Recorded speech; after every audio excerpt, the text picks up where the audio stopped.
From Battleborn Progress, this is Out in Front. I'm your host, Jacob Solis. This week, we're just days away from the start of early voting this weekend, so we thought we'd take the opportunity to take a deep dive into all the initiatives and referendums on this year's ballot. In particular, we wanted to zoom in on question 3, that's ranked choice voting, question 6, which puts abortion protections in the Nevada Constitution, and question 7, which would make Nevada a voter ID state. As always, we've got a panel of experts ready to break down each of those questions and why they matter. But first, we wanted to quickly go through each of the other questions. As a political nonprofit, Battleborn Progress does not endorse candidates, but we do take positions on ballot questions. You can read more about all these positions at nevadaballotguide.com. But before we get into the meat of today's episode, we wanted to do a quick lightning round of the other ballot questions. And first is question 1. A ballot measure that would remove the Board of Regents in charge of the Nevada system of higher education from the Nevada Constitution. Now, this is the only ballot question that Battleborn Progress does not have a formal position on. But just to lay it all out there, this is a legislative redo of a similar ballot measure that failed to pass in 2020. But it also comes after years of friction between lawmakers in Carson City and the Board of Regents in charge of higher education. Those in favor say it would increase accountability for the regents by allowing lawmakers to treat higher education in Nevada like any other state agency.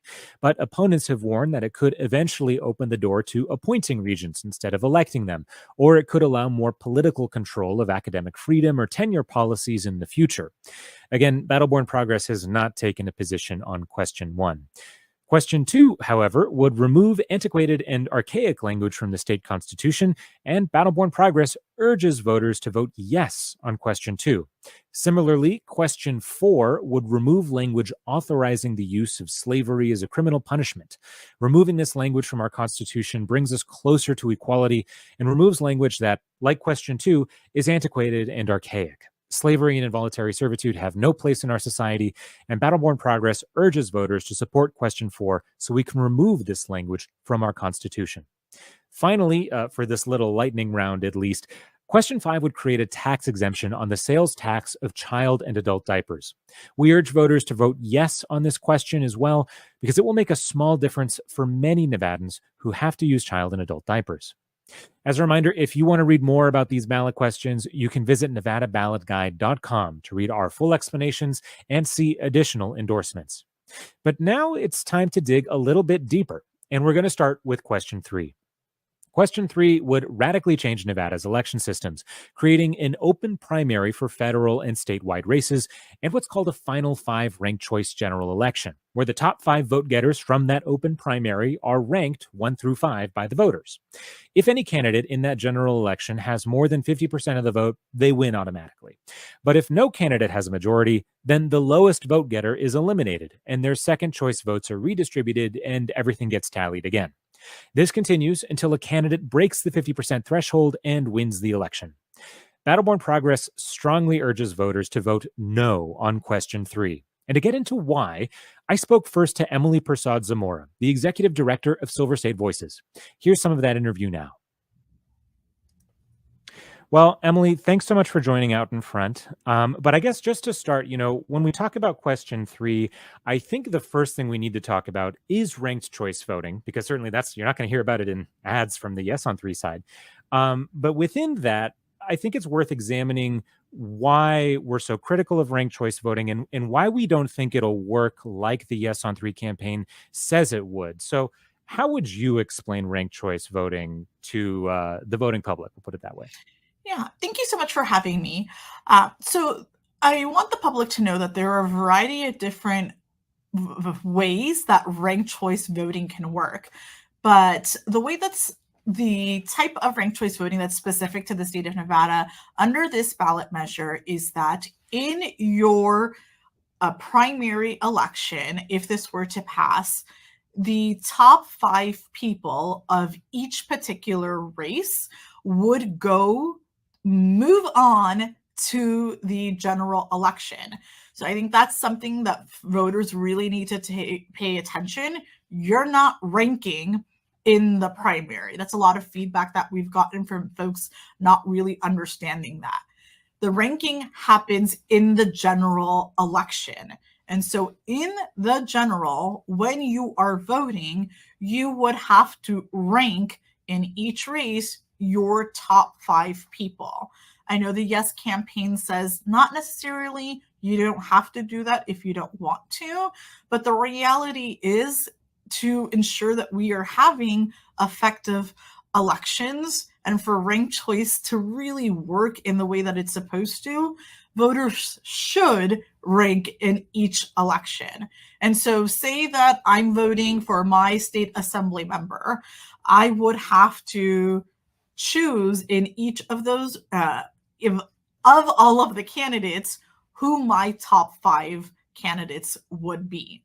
And so, from that, there's a tabulation that the elections department would have to do, right? Each particular county.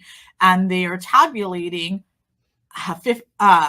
in each race how many voters. In some cases, it would be the first round might be just decided. There's an overwhelmingly majority that's in that particular race. If that's not the case, then they have to go to a second round of tabulation, so on and so forth, until the winner is decided.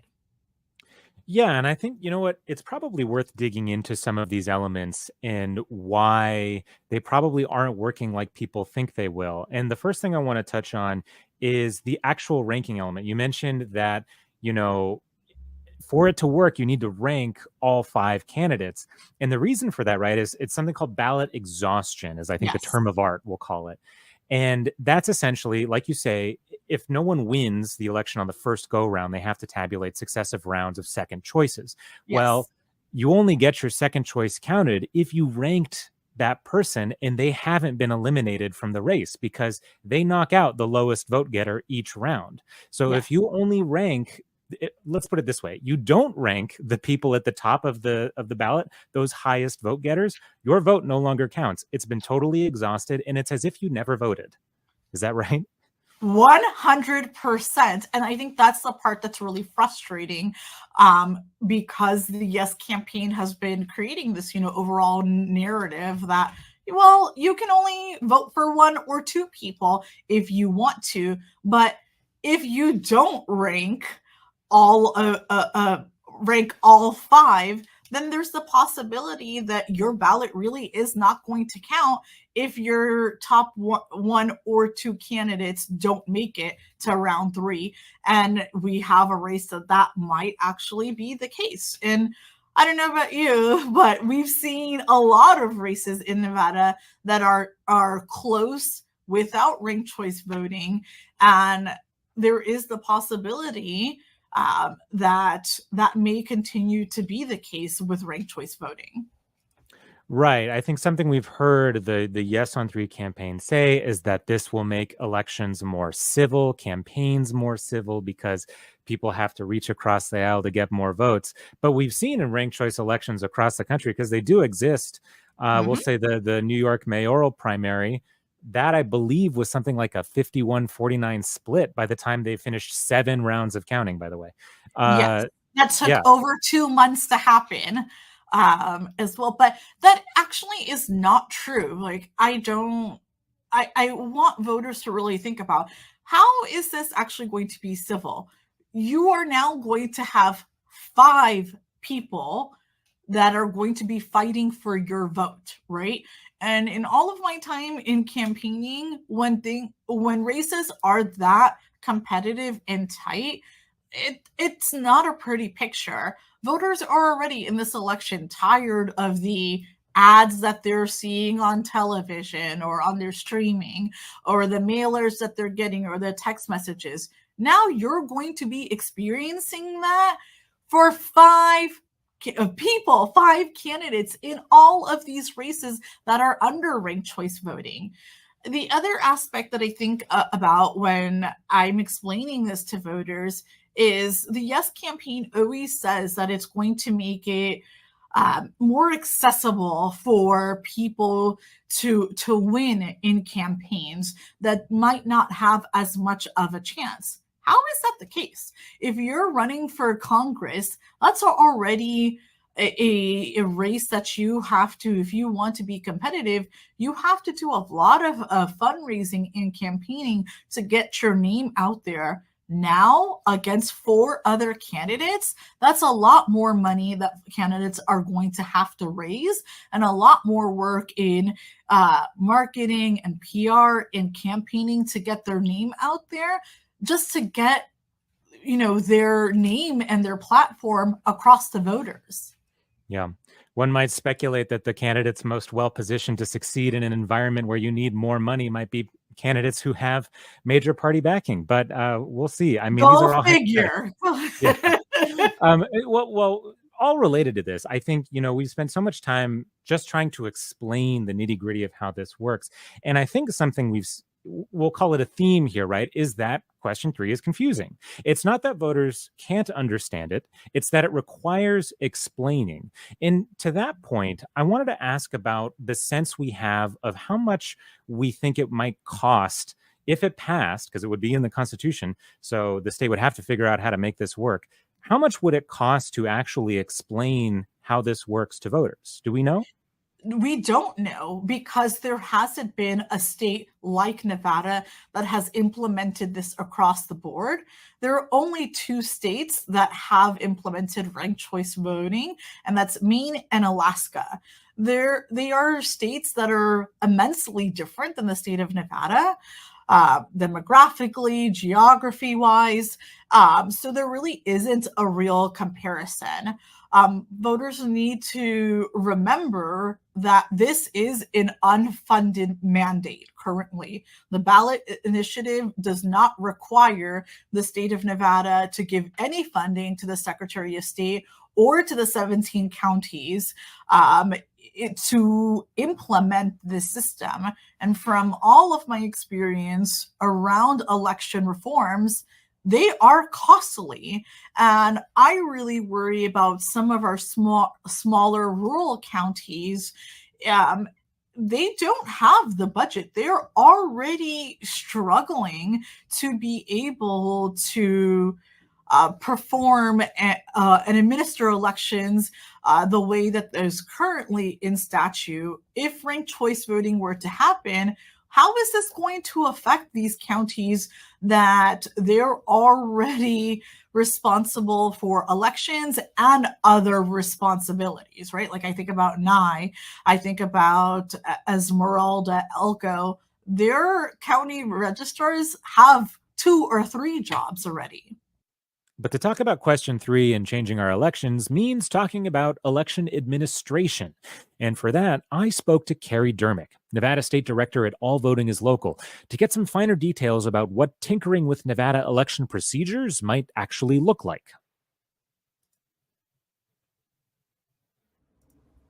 Well, Carrie, thanks so much for joining Out in Front. And I guess just to start, with question 3, I think the thing I wanted to drill on first was we really have no big idea about how any of this would even be implemented, right? That's a question mark that's not answered by the text of question 3. Yeah, so I think one of the things I've been hearing from the proponents of question 3 is there's been a lot of like hearsay basically about how question 3 is going to be implemented.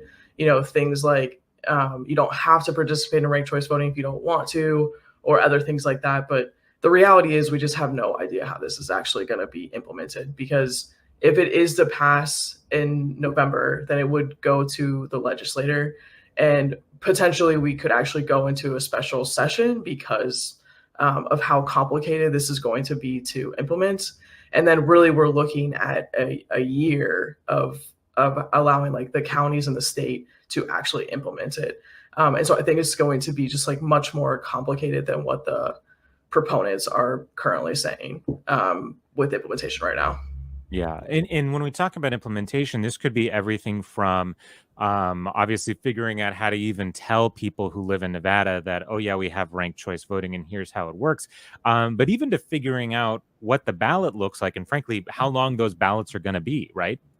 Yeah, definitely. So in a primary, and I don't know if this has been like made 100% clear, because like all the ads are really just saying open primaries, but really what an open primary means is like, if we have an open primary, you're going to go in and every single major, minor, and nonpartisan candidate will be in that primary. So we'll probably see potentially like 20, 30, 40, 50 candidates potentially in each race from, U.S. Senate to state legislative races, basically.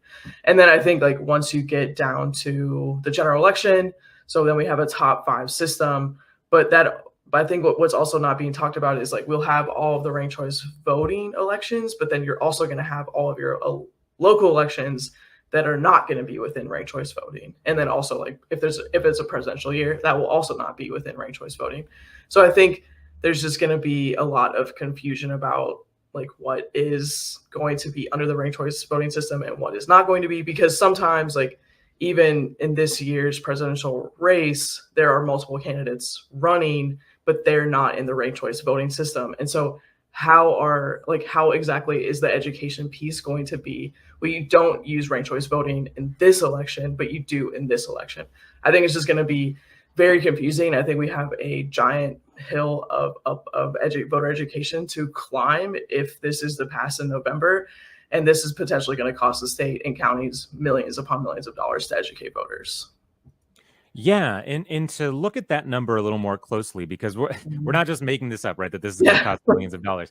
That there's been research, right, that already people who live in Nevada, right? Nevada, one of the most transient states of the country, lots of people moving in and out all the time, especially in Clark County. And a lot of people don't know what the current system is. Is that right?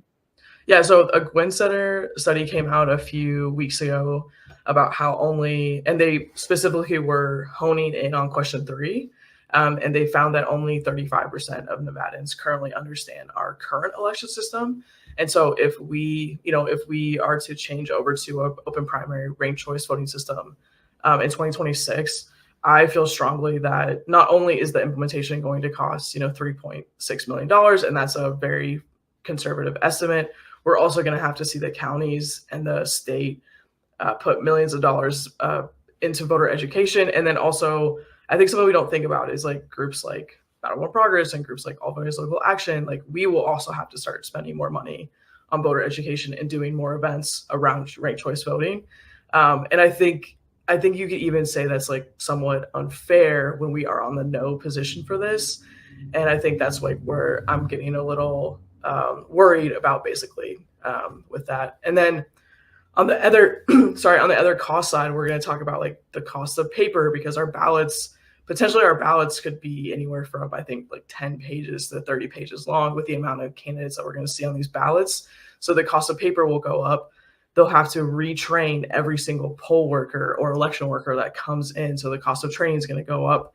And really also, I think, security as well too. I think like there'll have to be different security measures taken because of, I think, how complicated this system could possibly be if it is to pass in November. Yeah, and on the complexity and the training and the administration element of this, I think maybe something that flies under the radar is the complexity of the actual counting process for ranked choice. I know earlier in the other interview, we discussed a little bit about how in New York it took weeks, right, to go through 7 rounds of balloting. In Nevada, obviously, the maximum would be 5 under the way question 3 is laid out. But that's 5 rounds of counting for dozens of races, right? Because you're including every state legislative race, right? There's 64 legislative seats. Yeah, and there's going to be 40 assembly races every single 2 years, basically. So you're talking about 40 different races right there. Yeah. Right. On top of all the statewide races, on top of all the federal races, right? Yeah. Which, like we said, each of those could have 5 candidates, right? So under that scheme, right, we're talking about, I mean, look, counting even under the current system, right, takes time because of the way that Nevada's mail ballots, universal mail ballots is set up. It should be quicker this year, we should say, but not going to be 2020 all over again, but it still takes time, right? And under this, what question 3 is proposing, it would take an astronomically larger amount of time, right? Yeah, so basically under this system, under the ballot language, if you have 5 candidates, like say in the U.S. Senate race, and none of those 5 candidates meet the 50%, they just keep counting in rounds until somebody hits that 50% mark, basically.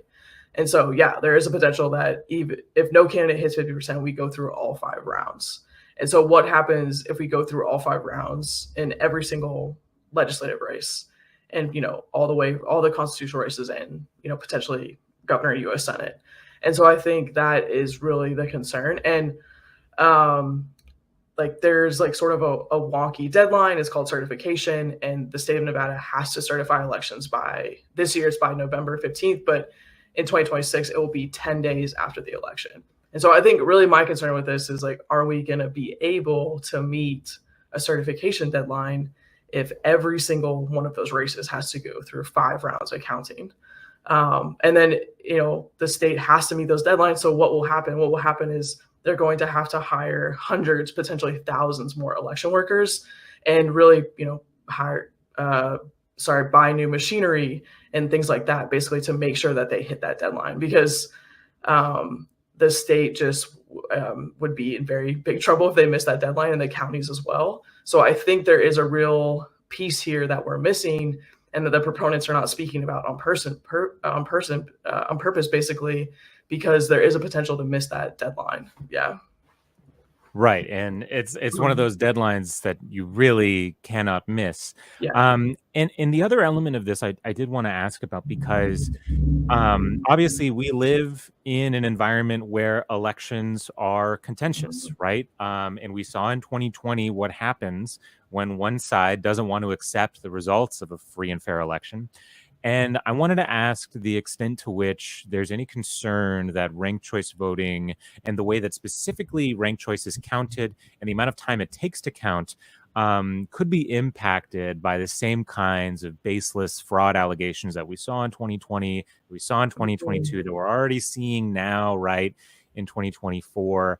I mean, in this current environment, how do we think that people would react to a ranked choice voting election? Yeah. That's, Well, and I think a really good example is, going up to Washoe County. We saw, Robert Beadles, who ended up paying for 3 recount elections in the primary election. And Robert, if people don't know, Robert Beadles is a very wealthy conservative donor, and he's been meddling in every race, basically from school board all the way up to presidential. And he's really putting, funds into those races, basically, to get the result that he wants. And so he did the same thing with the recounts. And so I think that's a great example right there. I think we're going to see more of that. I think we're going to see more folks like him and other bad actors really start to call out this election system.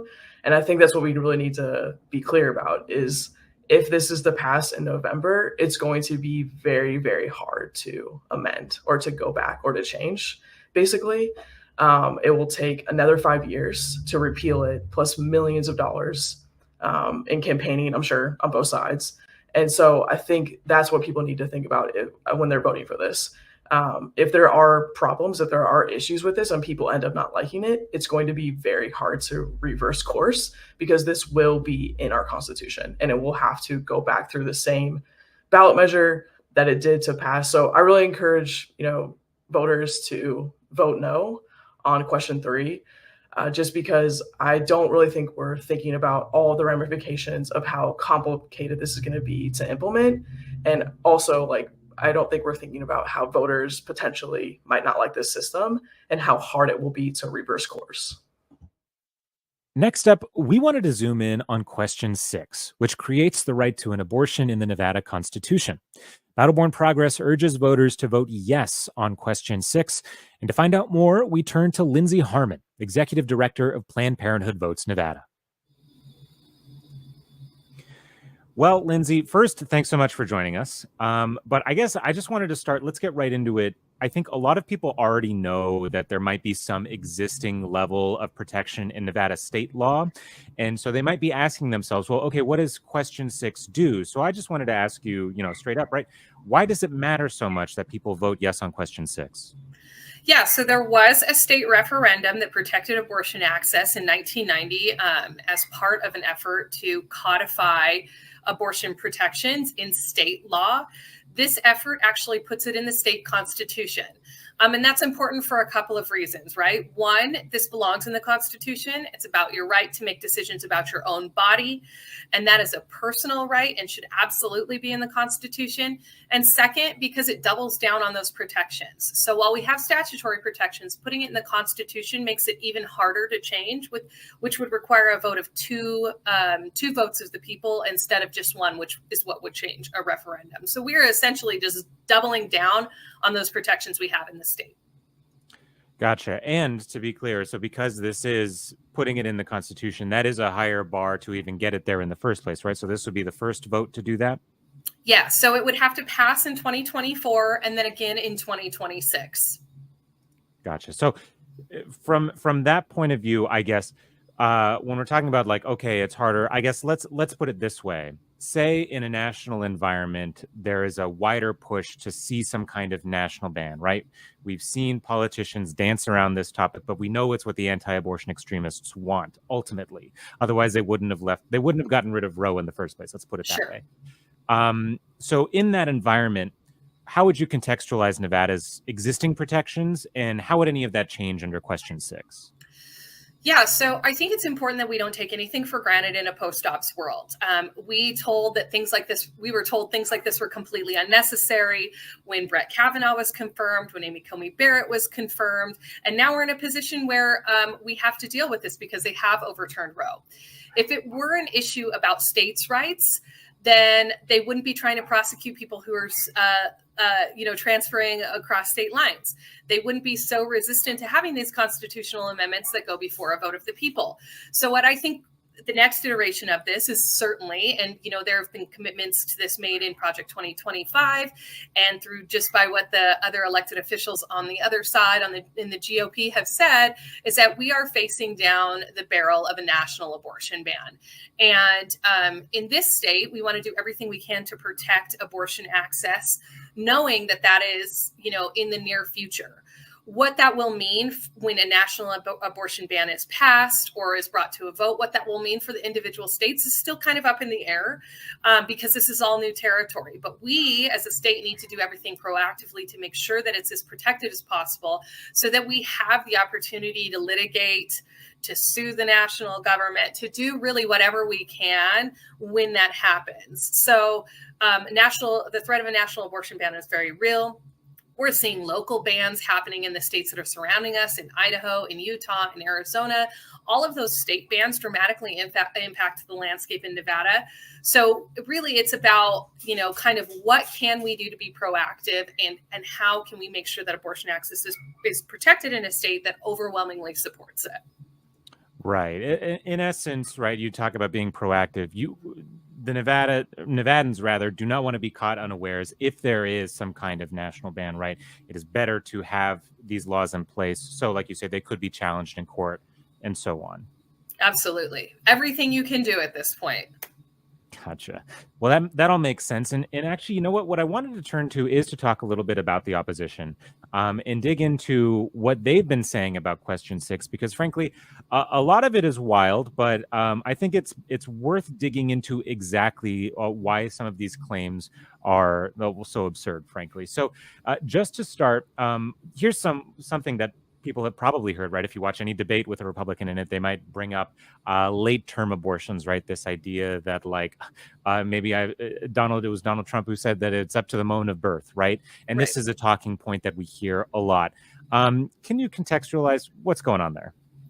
Yeah, I think that there's a lot of misinformation out there. They're trying to make access to healthcare scary for folks, not only to shame people who are seeking abortion into silence and to keep them quiet, because we're certainly starting to hear more and more of these horrific stories about women who have been put in really bad positions. But the second is because they want to scare the general voting base, right? And that's just not the reality of these situations. Every single pregnancy is complicated. And that's why these decisions should be made between a patient and their doctor and their support groups that they choose to let in, whether that's their faith leaders, whether that's their family. Those are the decisions that should be made in the exam room. The last people we need in an exam room are political figures who think that they know best for women. And that's just not the case. So yeah, you'll hear, abortion after birth, that is not a real thing. And nor are these like circumstances that have been lifted up by the right in this country as to, they have no foundation in reality. Right. Well, talking about things that have no foundation in reality, one of the things that's been said about question 6 in particular, right, is that it would allow chiropractors to perform abortions. Would it? No. You'd still have to be licensed, or still have to be qualified. There are boards that are, that make sure and monitor who is performing abortions in the state of Nevada, and those same regulatory bodies exist. You'll also hear from the other side that this would cost taxpayers money because we'd have to form some sort of supervising board. No, those regulatory bodies already currently exist. And these are still healthcare professionals. They're still out doing a job. They're still regulated. They're still licensed. They're still qualified. So no, a chiropractor is not going to be providing abortions. All right. Well, and one other piece of misinformation that we've heard on question 6 that I did want to ask you about is that this affects parental notification laws. I mean, the assumption here being no, it does not. But I guess how would you contextualize that? Yeah, so this does nothing to impact current state law. And if you read the language, it's very simple. It's a paragraph. Voters can read that and see exactly what's in the language. We are not hiding anything. We are just simply putting an individual's right to access abortion in the state constitution. Okay. It seems pretty cut and dry. And I guess, just to ask about that, I think let's put a bow on it, I guess, right? Talking about, the protections that have existed in Nevada up to this point, putting those protections in the Constitution. I think maybe looking at this historical moment, and I think to the discussion we've had to this point already, Dobbs overturning Roe, the bans we've seen in other states and states around Nevada, efforts to prosecute people who are moving across state lines to access this level of care. What is it about this historical moment that makes it important to pursue this ballot question now? Yeah, so this is actually an interesting point, because you hear a lot of folks say that this is unnecessary because we have statutory protections. And I've already talked about doubling down on this, right? So it is absolutely important. But I think what's interesting is you'll hear the opposition say two things, right? They'll say, it's completely unnecessary. And also it does all these these things that live outside of what it actually does. And so they're talking out both sides of their mouth. And I think what that shows is the urgency here, that this is a real issue and that every state is going to have to grapple with this in light of a national abortion ban. So, we are really excited because we know that voters support this effort. And the kind of position we get to play is that Nevada is an incredibly diverse state. It's a battleground state. It's kind of, this has a very strong independent spirit. And so this is going to actually, I think, set the stage for a lot of other states to follow suit. And so, it is a really exciting time. I hope that folks get out on question 6 and take the time to read the language, to read the arguments for and against, and to vote on this issue, because I think it's going to be so critically important to this election. I'll also say that along with this, right, it's not enough to just pass these ballot initiatives in your state, but it's also super important that you elect reproductive champions up and down the ballot who are going to provide the foundation and the protections around these ballot initiatives that are so critically important.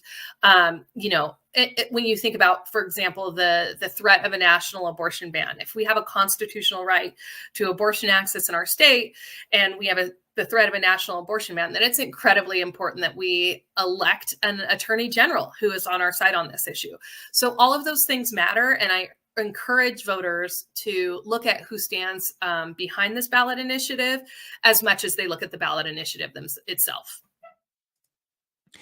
Finally, we turn to question 7. This was a late addition to the ballot, but in essence, it would require photo ID in order to vote in Nevada.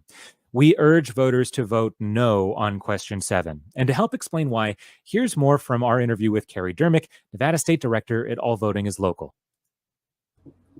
Well, Carrie, one thing I wanted to ask about with question 7 is this idea that, voter ID is necessary because, the yes side will say, oh, anybody could be you when they show up to the ballot to vote. But we have years and years of data on this, right? Is voter impersonation a real problem? So it's definitely not. So there's definitely been a lot of studies done on this, but particularly one study actually studied billions of votes and showed actually they only found 31 cases of voter impersonation in the entire country. So this is actually not an issue that the proponents of Question 7 are saying it is. And not only that, Nevada already has a very secure and safe system. We are an A+ rated election system. Yeah, I mean, related to that, I mean, Nevada, there's, I think maybe it's this implication, right, by the necessity, quote unquote, of voter ID, that Nevada's elections are not secure, right? But this, I mean, one wonders if these people have ever tried to register or go vote before, because, you know, it's not as if you just walk in, say you're whoever, and vote. You have your signature. You have to register. If you're registering same day, you do need a Nevada ID. There's all these structures in place to make sure that our elections work as intended, and people who vote, who are who they say they are, rather, right? It's not as if nothing is there already. Yeah, and I think that's where I was going with that earlier, was basically Nevada has a very secure system already. So if you register to vote, you have to show an ID and then you also have to provide a signature. And so and then if you're a first-time voter, you also have to provide ID as well too. And so we already have a secure system to make sure that voter impersonation and fraud is not happening. And we have less than 1% of voter fraud here in Nevada. And so this ballot question is really trying to solve a problem that just does not exist. And so I think that is the concern, is we're going to waste, potentially millions of taxpayer dollars on things like implementation and education and free, and we potentially might have to provide Nevadans with free IDs, because we've seen other states do that who have passed a similar ballot measure or passed a similar law. And so I really think there's just no reason why we need to have all the time voter ID in our elections. There's no purpose for it. And really, all it's going to do is just cost Nevadans more money. Yeah, absolutely. Well, into that, something I wanted to ask, sort of like the money element, is the way that it interacts with existing structures. And the one I'm curious about most is vote by mail. Obviously, we have universal vote by mail. The way Question 7 is written would require the last 4 digits of your Social Security or your driver's license number on right next to your signature on the mail ballot, which, as it's currently constructed, is on the outside of the envelope. So do we have a sense of the way Question 7 is written that it would interact with the vote by mail system? Yeah, I think that Question 7 is going to completely provide upheaval in our vote by mail system, basically. Like you said, they're going to not only have to sign their ballot, but there's going to be this extra measure of security with your last 4 of your social or your driver's license number. And so I think there's a lot of issues here with this. So at first, if you're not voting in person, then you don't technically have to show an ID. So I'm not really sure how that is fair to people that want to vote in person. You're not actually having to show an ID. So I think that's the first issue with this new system and how it'd be implemented. And then I think the second issue is when we've seen the vote by mail system implemented over the past few years, and voter turnout has exploded in Nevada because of the vote by mail system. But of course, there's been some challenges with it, right? So we've seen, unfortunately, the process of curing, where if your signature doesn't match, or if you forgot to sign your vote by mail ballot envelope, you have to cure or fix that ballot. I think that under this new question, we're going to see cure absolutely explode. And then I think the other thing that we're not thinking about is, does a voter want to put that personal information on their vote by mail ballot? Is it going to be on the envelope? Is it going to be inside? Exactly how is this going to work? And so I think we really have to think about also a privacy concern here as well too, about voters. And is that going to make voters not going to want to vote by mail? And I don't think that we're thinking about some of our tribal voters and some of our rural voters and voters that live potentially long distances from in-person polling places. They're utilizing that system so they don't have to drive hours away to go vote. Back in 2019 and even 2020, we saw some tribal voters having to drive 3 hours one way in order to vote. And like, while we've made excellent strides with making sure they have polling places closer to them, vote by mail has also alleviated that too. But like, when you get in even deeper to it, we still have rural voters that are having to drive a long way to vote. And so that's why, sorry, excuse me, that's why vote by mail is such a good system, is that that rural voter can just vote by mail instead of having to drive. And so I think that's why I'm so concerned, is that this type of implementation could really impact not only the vote by mail system, but also voter turnout. But it's not just technical issues with voter ID that should give voters pause. Data from across the country shows that not only does voter ID not work, it risks disenfranchising some of the most vulnerable voters in Nevada. For more, here's the rest of our interview with Emily Prasad Zamora, Executive Director at Silver State Voices. So, Emily, we've heard a little bit about the mechanics of why Question 7 won't do what its proponents say it will do, but I wanted to take a second to zoom into some of the people that it might affect most. Because voter ID, I mean, we have a lot of evidence from other states in the way that voters interact with it. So we know that it doesn't apply to everyone equally, right? No, it does not. What we have been able to see, you and I have talked a lot about a recent study that came out of Texas, and that study showed that when voter ID was implemented in the state of Texas, it disproportionately affected communities of color, so Black, Latino, Asian, Native American voters, in being able to access their ballot because of voter ID laws. Another community that's really affected by voter ID is the unhoused community. The state of Nevada is currently in a housing crisis, and that has led to a lot of people being unhoused. What the Yes campaign says is, well, yeah, they have the right to vote and they are able to get themselves registered to vote, but in voter registration, an ID is not required, right? You're able to provide the last four of your social.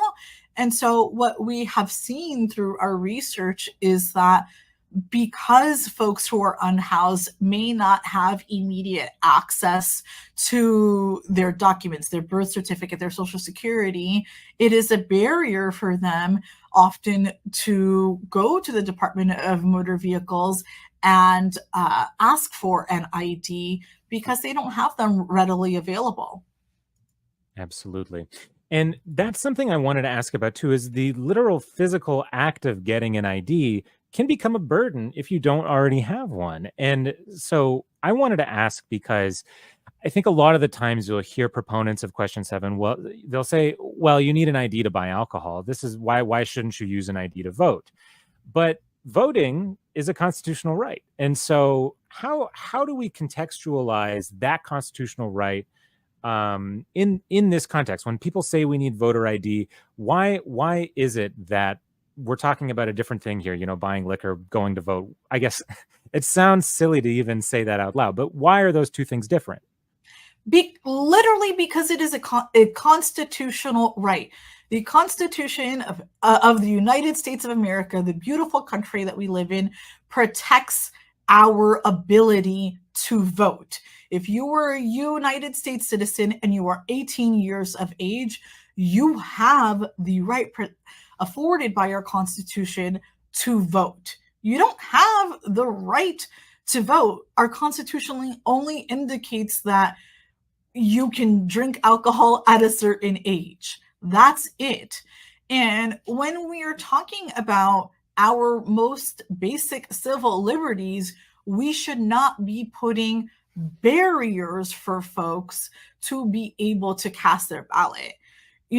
A lot of research has been done around voter ID and other restrictions that have been put on voting throughout the years. And many researchers say that voter ID is the common day poll tax on voting. Right. And I wanted to dive into that because IDs, right? It's been a while since someone's gotten an ID. They're not free. And so either we've seen other states say try and provide IDs for free to their residents rather, because they have some kind of voter ID law, usually again to sort of keep it constitutional, so they're not creating a poll Mhm. tax. But even under that scheme, right, it's still imposing a cost, isn't that right? Yes. So the state of Indiana implemented a voter ID law, and they ended up doing a provision that would allow for voters to get an ID if they didn't have it, and that cost Indiana taxpayers $10 million. So that was a huge provision, but I think the part that folks need to understand is that it's expensive to get an ID. And sure, I'm able to afford that. And you may be able to, Jacob, but when we legislate and when we advocate for policy, we can't just think about how the cost and how the impact that it has on our day-to-day lives. We have to think about the impact that it's going to have for each and every Nevadan. Currently, a form of ID in Nevada costs about $22. But if you've had your license suspended, that's $75 that you have to pay. And as I've previously stated, that's not pocket change for most Nevadans. Right. And once again, even if you've had your license suspended, you have a constitutional right to Right. vote. Yeah. Yes. Yes. hmm So, all related to this, I wanted to ask about, the physical act of going and getting an ID, because Nevada already has some experience with the necessity for ID to vote, and that's with same-day voter registration. When someone shows up to the polls during early vote or on election day rather, they can register right then and there, but they need an ID. And so, what kind of issues have we seen arise from that when people don't have their ID and they want to same-day register? Yes. So one of the programs that we at Silver State Voices coordinate is that of election protection. We run the state's nonpartisan election protection and have been doing it since 2012.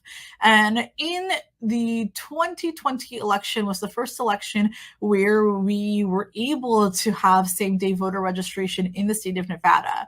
Since then, so we've had 2020, 2022, and we've had two elections so far in 2024.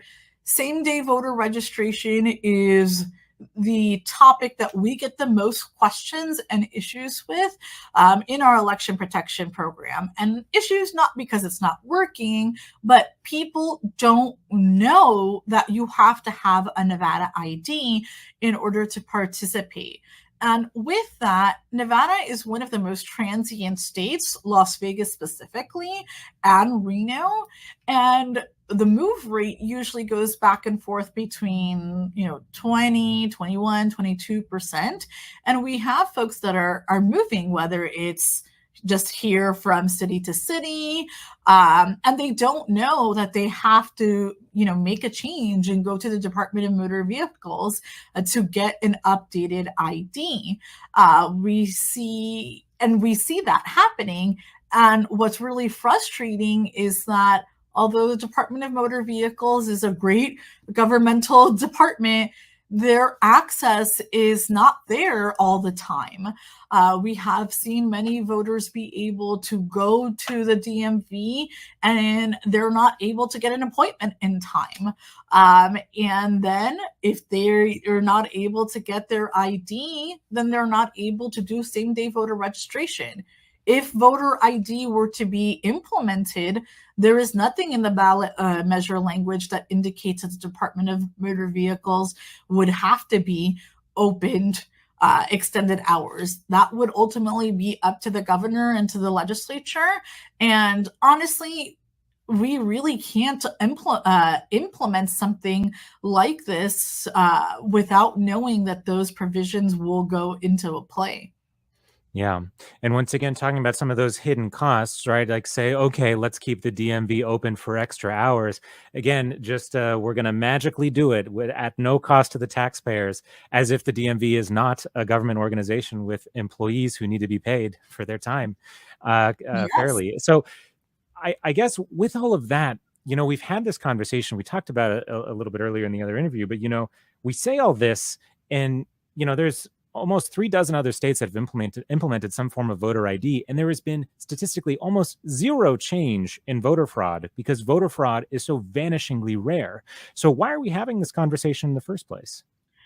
We're having this conversation because people of certain political ideologies have created this narrative that elections are unsafe. And that's not true. I've spent so much of my career being able to be behind the scenes and working with the Secretary of State's office, county registrars, national organizations who are dedicated to election policy.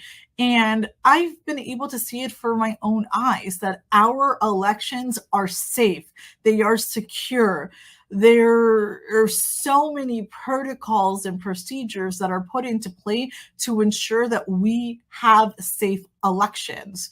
And it's unfortunate that this narrative has existed, but we currently are a signature verification state. When you sign, when you're voting, that is how the elections department verifies that you are who you are. And it's, one of the things I chuckle about is a lot of times when younger voters, when they register to vote, they may have one particular signature. I remember, I think I used to sign my name with hearts on my eyes. I don't do that anymore. But you have a change in your signature as you mature oftentimes. And if you sign your ballot in a different way than when you actually registered, at the DMV, you will get that flagged. And the elections department goes through all of the steps to ensure that you are who you are. And with that, that does it for today's show. We want to thank Emily Prasad Zamora, Carrie Dermick, and Lindsay Harmon for joining the show today. A reminder, if you want to read more about any of these ballot questions or our endorsements, you can find it all at nevadaballotguide.com. And don't forget, early voting starts this Saturday, October 19th. Our next edition of Out in Front will tie into Election Day, so until then, I'm Jacob Solis. We'll see you next time.